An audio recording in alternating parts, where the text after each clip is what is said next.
कार्यकर्ता सम्मेलन नहीं है। जैसा कि मैंने घोषणा यहाँ किया था चुनाव के बाद गांधी आश्रम पर मैंने बात कही थी कि बिहार नवनिर्माण को लेकर हर प्रखंड में एक बड़े स्तर का कार्यक्रम हम लोग शुरू करेंगे। उससे पहले जन स्वराज के संगठन को फिर से पुनर्गठित करने के लिए, मजबूत करने के लिए हर जिले में मैं 1 या 2 दिन बिता रहा हूं ताकि साथियों से मुलाकात हो सके और जो जन स्वराज से लोग जुड़े हुए रहे हैं उनसे सलाह मशवरा किया जा सके कि जो बिहार नवनिर्माण का अभियान हम लोग शुरू करने वाले हैं जून से, उसमें कैसे आगे बढ़ा जाए, जन स्वराज के संगठन को कैसे मजबूत किया जाए और किन साथी की क्या भूमिका होगी, इसी पर बातचीत के लिए यहाँ बैठे। यहाँ बगहा में एक मुद्दा गरमाया हुआ सब दलवनिया पुल को लेकर, उस पर क्या जन स्वराज कोई काम करेगा? नहीं, अभी हम लोग की जानकारी में बात लाई गई है, उसको देखते हैं, लोगों से मिलेंगे, संगठन के साथी भी उस पर विचार करेंगे। बिहार में कोई भी ऐसा मुद्दा है जो कि जन सरोकार का है, जहां पर लोगों को बहुत तकलीफ है या दिक्कत है या सरकार नहीं सुन रही है, तो जन स्वराज को तो जनता ने मैंडेट ही वही दिया है। हम लोग ना सरकार में है ना विपक्ष में है, हम लोग जनता के बीच में है। जनता ने कहा है कि आपको विधानसभा के बाहर बैठना है, समाज में काम करना है। तो अगर समाज का कोई मुद्दा है, जनहित का मुद्दा है, जनता के सरोकार का मुद्दा है, तो निश्चित तौर पर उसको उठाया ही जाएगा। आज बगहा के साथियों से उसकी बात करेंगे और जो बात सब लोग मिलकर तय करेंगे वो उस चीज को किया जाएगा। अभी सीबीआई की जांच शुरू नहीं हुई है। जैसा कि आपको पता है, जो जहानाबाद के नीट छात्रा के रेप और हत्या का मामला है, उसको सबसे पहले प्रभावी तरीके से जन स्वराज के लोगों ने ही उठाया है। मैं खुद गया था वहां और हम लोग के जाने के बाद ही वहां एसआईटी का गठन हुआ है।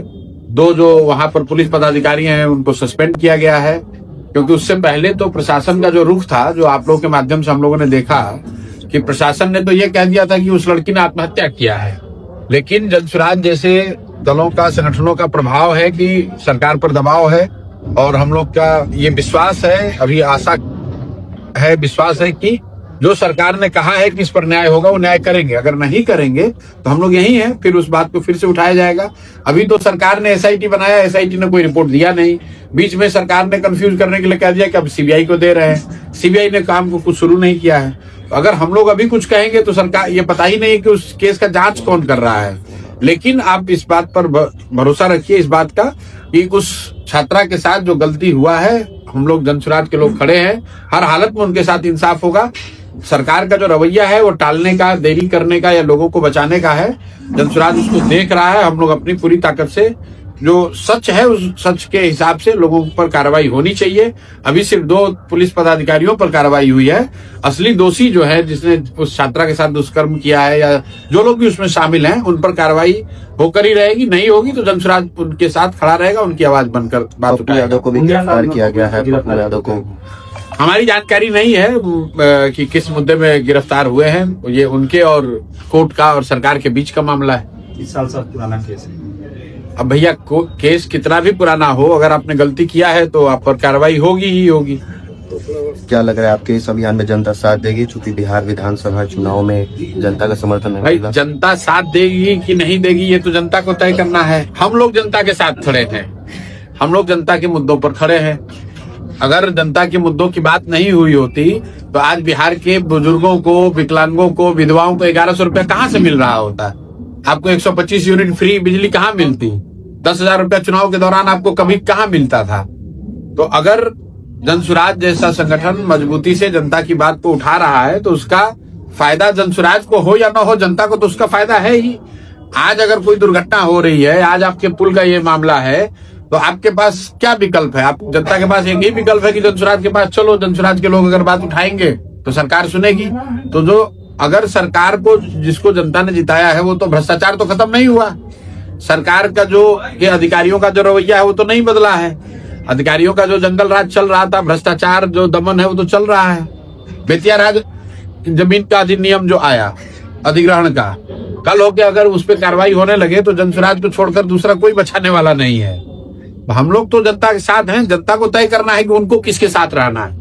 पदयात्रा फिर से आपका शुरू होगा सर, 0 से? नहीं, अभी कोई पदयात्रा की बात नहीं है। अभी बिहार नवनिर्माण अभियान जो शुरू कर रहे हैं हम लोग, उसका पहला लक्ष्य है कि 1.5 करोड़ महिलाओं को, जिसको सरकार ने ये कहा कि आप ये 10,000 रुपया एडवांस लीजिए और आपको हम लोग 2 लाख रुपए देंगे ताकि आपके घर में स्वरोजगार हो जाए, आपके बच्चों को बाहर ना जाना पड़े।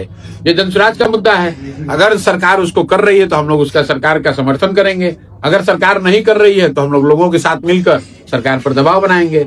10,000 रुपया तो आपने दे दिया, उसके बदले वोट भी ले लिया। अब 1,90,000 रुपया सरकार ने 6 महीने का समय लिया है।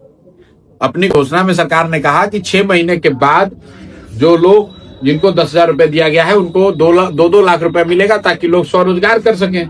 तो जनसुराज का पहला मुद्दा यही है कि भाई आप उन सभी महिलाओं को जिनको 10,000 रुपए देकर वोट लिए उनको 2 लाख रुपए दीजिए।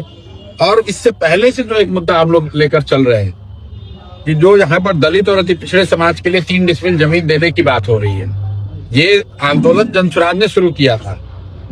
आज 15 साल से ज्यादा हो गया। नीतीश कुमार की सरकार ने ये कहा था कि जो दलित हैं, अति पिछड़े हैं, उनको 3 डिसमिल जमीन घर बनाने के लिए दिया जाएगा। आज तक दिया नहीं गया। और अभी हम लोग देख रहे हैं कि सरकार इंक्रोचमेंट हटाने के नाम पर उन्हीं में से कई परिवारों के घर पर बुलडोजर भी चला रही है। तो ये मुद्दा भी आगे उठेगा, क्योंकि अगर किसी ने गलत जमीन पर अपना घर बनाया है, आप उसको हटाना चाहते हैं, तो सरकार का ही कानून है कि भाई उसको 3 डिसमिल जमीन कहीं दे दीजिए ताकि वो अपना घर बना सके या घर बनाने में कुछ उसका सरकार की मदद हो सके। आप किसी का घर ऐसे जाकर तोड़िएगा जो 10 साल से 20 साल से 30 साल से रह रहा है, तो वो गलत है। ये 2 बड़े मुद्दे हैं। इसके अलावा जो हम लोग का मुख्य मुद्दा है वो है पलायन का। तो बिहार नवनिर्माण अभियान का जब शुरू होगा, पलायन तो तब रुकेगा जब घर घर रोजगार होगा। तो उसी के लिए उस अभियान को मजबूती से किया जा सके और सिर्फ प्रशांत किशोर न करें बल्कि जनसुराज से जुड़ा हुआ हर व्यक्ति करे।